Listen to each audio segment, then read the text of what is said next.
কয়েকটি দোকানে কিছু অনিয়ম পেয়েছি, তাদেরকে জরিমানার মাধ্যমে সতর্ক করেছি। যদি কোনো ভোক্তা প্রতারিত হয়ে থাকেন, যে কেউ ওখানে সরাসরি অভিযোগ দায়ের করতে পারবেন। অনেক সময় জরিমানা করলেও কোনো ব্যবসায়ী পরিবর্তন হতে চান না, সেক্ষেত্রে কঠোর হতে হয়। পবিত্র মাহে রমজানে নিত্য প্রয়োজনীয় পণ্যের মূল্য এবং সরবরাহ পরিস্থিতি মনিটরিংয়ের জন্য জাতীয় ভোক্তা অধিকার সংরক্ষণ অধিদপ্তরের মহাপরিচালক মহোদয়ের নির্দেশনা মোতাবেক আমরা আজকে হাতিরপুল কাঁচা বাজারে মনিটরিং করেছি। এখানে আমরা ফলমূলের দোকান থেকে শুরু করে কাঁচা শাকসবজি, মাছ, মাংস এবং মুদি দোকান, মোটামুটি সবগুলো দোকানেই আমরা পরিদর্শন করেছি।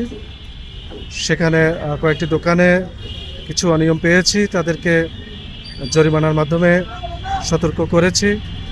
কিছু দোকানে প্রতিষ্ঠানে অনিয়ম পাইনি, তাদেরকে ধন্যবাদ দিয়েছি। তো আমাদের আজকে আরও একটি বাজারে আমরা যাব। এরপরে আমাদের এই তদারকি কার্যক্রম রমজান মাসে চলমান থাকবে। জরিমানার নির্ধারণটা সরকার কীভাবে করেন, কোন দোকানে কীরকম? এটি অনেকগুলো ফ্যাক্টরের উপরে নির্ভর করে। এটা আসলে যিনি দায়িত্বপ্রাপ্ত কর্মকর্তা থাকেন, ক্ষমতাপ্রাপ্ত কর্মকর্তা, তিনি অনেক কিছু বিবেচনা করেন। অপরাধের মাত্রা, অপরাধের ধরন, অপরাধের প্রবণতা, উদ্দেশ্য, অনেক কিছু বিবেচনা করে এই আইনে কতটুকু পর্যন্ত সিলিং আছে সেটা বিবেচনা করে সিদ্ধান্ত দিয়ে থাকেন। অনেক সময় মৌখিকভাবে সতর্ক করলেও হয়, অনেক সময় জরিমানা করলেও কোনো ব্যবসায়ী পরিবর্তন হতে চান না, সেক্ষেত্রে কঠোর হতে হয়। এটা ডিপেন্ড করে প্রতিটি ইন্ডিভিজুয়াল প্রতিষ্ঠান এবং ওই প্রতিষ্ঠানের সাথে জড়িত ব্যবসায়ীর উপরে। যারা সৎ ব্যবসায়ী আছেন তাদেরকে নির্দেশনা দিলে ওনারা শুনেন এবং নিজেরা সঠিকভাবে ব্যবসা পরিচালনা করে থাকেন। আর যারা অসাধু ব্যবসায়ী আছেন তাদের ক্ষেত্রে জরিমানার প্রয়োজন পড়ে। 16121 এই নম্বরে ফোন দিলে একজন ভোক্তা 24 ঘন্টায় ওখানে কাস্টমার কেয়ার প্রতিনিধি থাকেন, তার সাথে কথা বলতে পারবেন।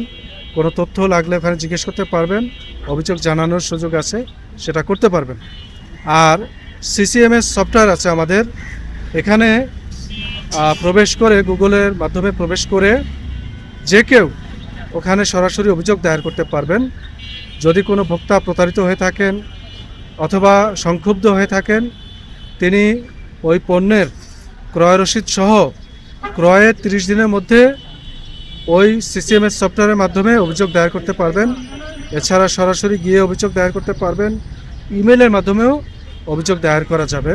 অভিযোগ দায়ের করা খুবই সহজ এবং এই অভিযোগ আমরা যখন তদন্ত এবং বিচার করি সেটাও খুব স্বচ্ছ এবং সহজ প্রক্রিয়ায় করি। ভোক্তার জন্য এটা খুব বেশি পরিশ্রমের কারণ হয়ে দাঁড়ায় না। তো আমাদের কার্যক্রম সমন্বিতভাবে চলমান আছে। তো এর ফলাফলটা ভোক্তারা এবং আপনারাই উপলব্ধি করতে পারবেন।